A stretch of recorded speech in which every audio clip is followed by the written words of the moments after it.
दोषी हूँ मैं दोषी। थोड़ी सी छोरी, इतनी सी जान,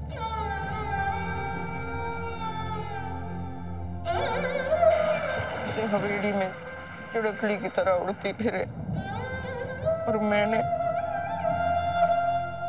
उसे सुघड़ बनाने के लालच में कितने कितने दुख दिए, कितना सताया। उस माँ को गलत ना कहूं मैं, जो हमारे आंगन में खड़ी हो मणे बता सुना के गई। शायद तुम्हारी कोख से कोई बेटी न जन्मी ना, इसीलिए मणे समझ ही ना आवे कि एक बेटी की माँ का दुख कैसो होवे। आनंदी हमारी आंख के सामने होवे थी, मणे लागे था यही तकलीफ उठावे। ये सोचा ही ना मैंने, आनंदी की तकलीफ से उसकी माँ का क्या हाल होता होगा, उसके बापू की कैसी छाती फटती होगी, घर में चूल्हा जलता होगा भी कि ना, उदासी छाई रहती होगी घर।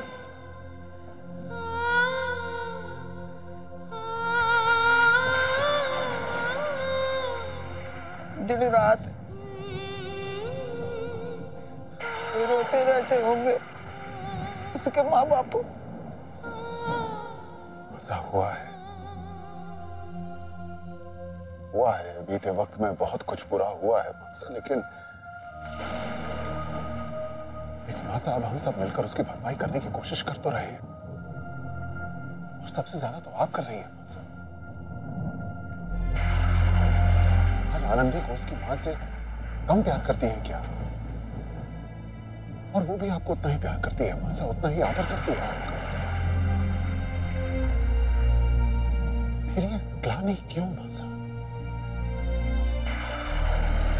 मासा, जो कुछ हो सकता है आप वो सब कर रही हैं आनंदी की खुशियों के लिए, सब कर रही हैं।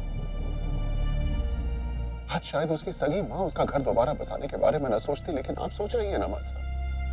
हाँ सोचू, बस कर तो पाऊं ना कुछ। आपने बहुत किया है मासा, और अब भी कर रही हैं। अरे इतने लड़कों को ढूंढा, शिव को पसंद किया, उसे मनाया, कोई छोटी बात है क्या? आनंदी का घर बसना है मासा, और वो बस कर रहेगा, आप चिंता मत कीजिए। हाँ, आनंदी का तो घर बसाना है मने, उसकी नई जिंदगी शुरू करवानी है, उसे वो सारे सुख देने हैं जो आज तक छोरी को न मिले।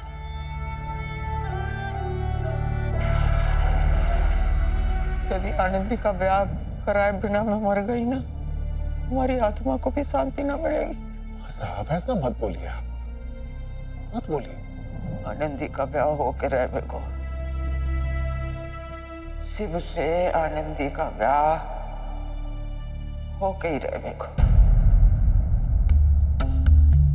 मैं भी देखूं अपनी खुद की माँ की बात कैसे टालेगी।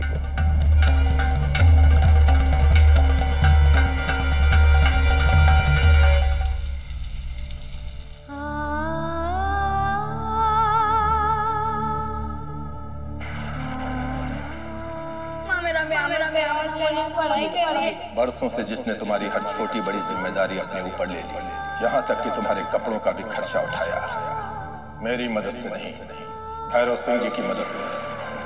आज से मेरा तुमसे कोई नाता नहीं, कोई संबंध नहीं।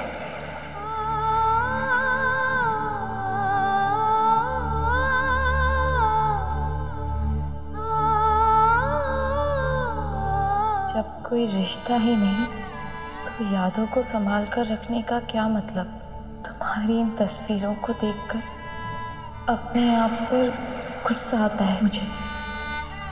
अफसोस होता है कि ऐसी लड़की को मैंने बरसों तक इतना प्यार, इतना दुलार दिया, जिससे दूसरों के दुख दर्द से कोई लेना देना नहीं। जिसने एक मासूम लड़की का घर उजाड़कर, एक परिवार से उसका बेटा छीनकर अपनी दुनिया बसाई। मैं तुमसे किसी भी तरह का संबंध नहीं रखना चाहता। मैं तुम्हारे किए को कभी माफ कर पाऊंगा। उम्मीद करता हूँ कि आज के बाद कभी तुमसे बात करने या तुम्हें चिट्ठी लिखने की भी नौबत ना आए। बैंक अकाउंट बंद करने के लिए फॉर्म्स भेज रहा हूँ, उस पर साइन करके जल्दी वापस भिजवा देना, ताकि ये किस्सा हमेशा के लिए खत्म हो सके।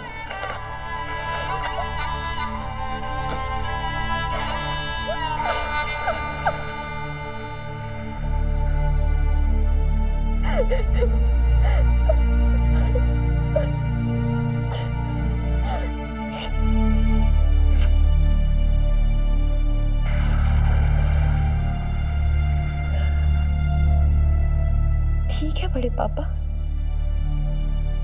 जिसमें आपको खुशी मिलती है आप वही कीजिए।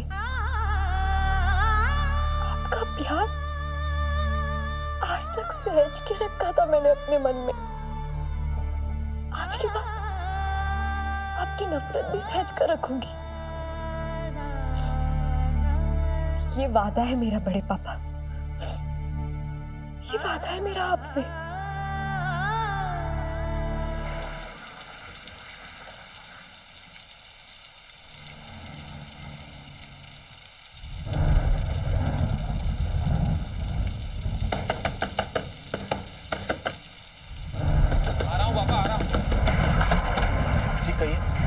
गौरी को बुलाइए ना, मेरी बहू के पेट में दर्द शुरू हो गया है, माँ बनने वाली है वो, और इतनी बरसात में कहीं ऑटो भी नहीं मिल रहा है उसे हॉस्पिटल ले जाने को। एक्चुअली गौरी तो घर पर है नहीं, वो हॉस्पिटल गई है, उसकी नाइट शिफ्ट है, वो तो सुबह ही आएगी। हे भगवान, अब क्या करूँ? आसपास में और कोई डॉक्टर भी तो नहीं है, क्या करूँ? देखिए मैं भी एक डॉक्टर हूँ, अगर आपको ठीक लगे तो क्या मैं देख सकता हूँ उन्हें? चलिए बेटा, चलो चलो मेरे साथ।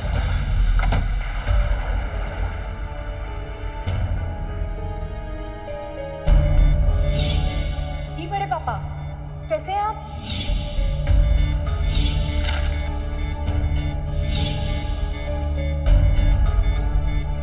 चाचा तुम मेरा पर्सनल मेल कैसे पढ़ सकते हो? इतनी तो समझ होनी चाहिए ना कि किसी के पर्सनल लेटर्स नहीं पढ़ा करते।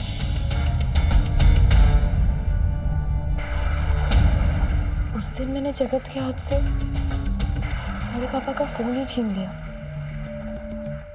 आज लेटर। ये सच है कि मैं जगत को बड़े पापा वाली बात नहीं बताना चाहती, लेकिन मुझे जगत के साथ इतनी रूडली बिहेव नहीं करना चाहिए था। उसकी क्या गलती है? मुझे जगत को फोन करके सॉरी कहना चाहिए।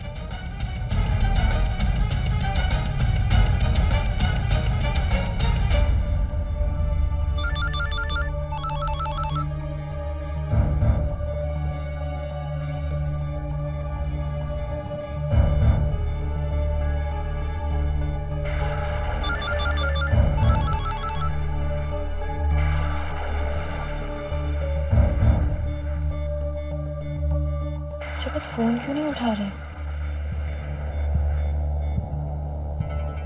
कहाँ होगा जगत?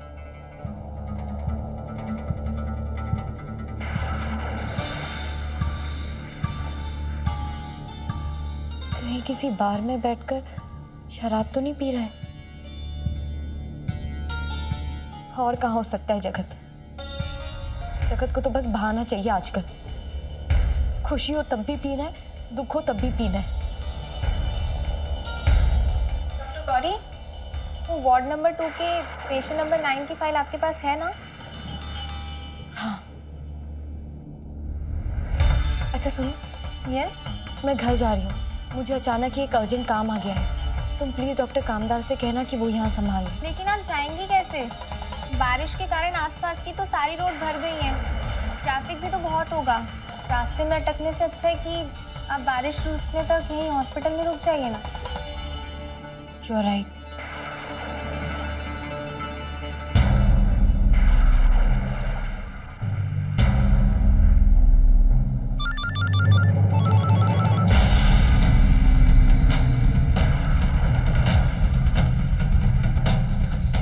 जगत पूरी तरह से नशे में होगा। कहीं पास में भी होगा तो उसे रिंग कहाँ सुनाई देगा।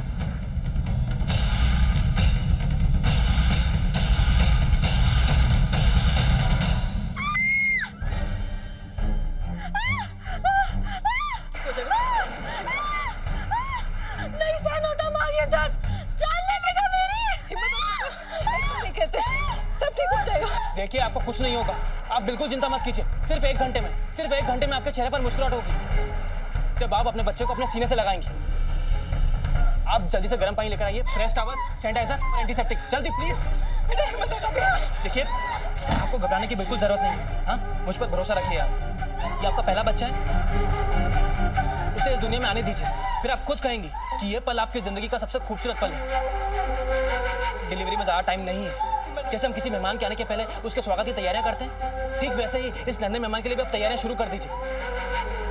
सोचिए आप, जो इस वक्त अभी तक दुनिया में आया भी नहीं है, उसने आपको इतना परेशान कर रखा है। आने के बाद पता नहीं क्या क्या करेगा। पुश कीजिए, जोर लगाइए आप, कोशिश कीजिए, हाँ जी, कोशिश कीजिए, पुश कीजिए आप, पुश कीजिए, जोर लगाइए, प्लीज जोर लगाइए आप।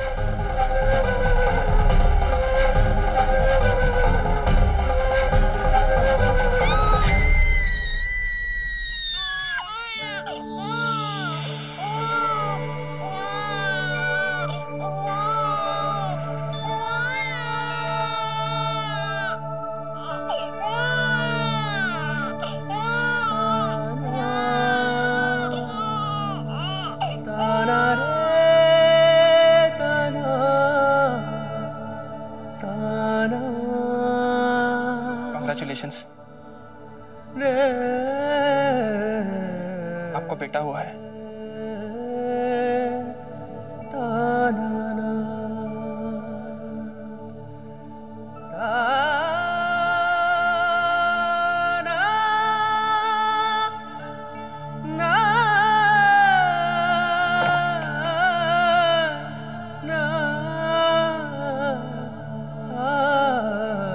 बहुत बहुत बधाई, बेटा हुआ है।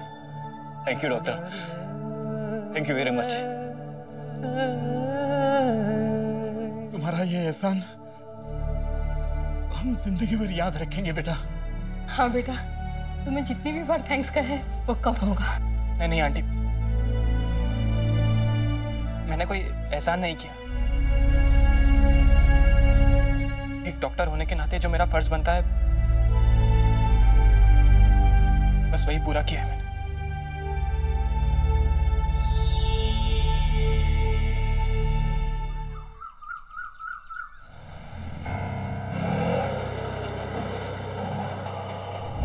पता नहीं जगत किस हाल किस मूड में मिलेगा मुझे। आई जस्ट होप कल रात कोई गड़बड़ ना की हो उसने। आजकल भरोसा भी तो नहीं कर पाती मैं जगत पर, हरकतें ही ऐसी उसकी।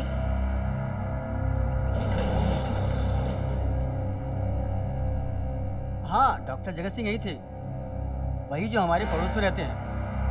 अरे वो हस्बैंड वाइफ है ना। हाँ, वही जगत। जरूर नशे में कल रात जगत ने कोई हंगामा किया है। बस अब यही बाकी रह गया था, अपनी ही बिल्डिंग में अपने ही पड़ोसियों को परेशान करना। God, this is so embarrassing.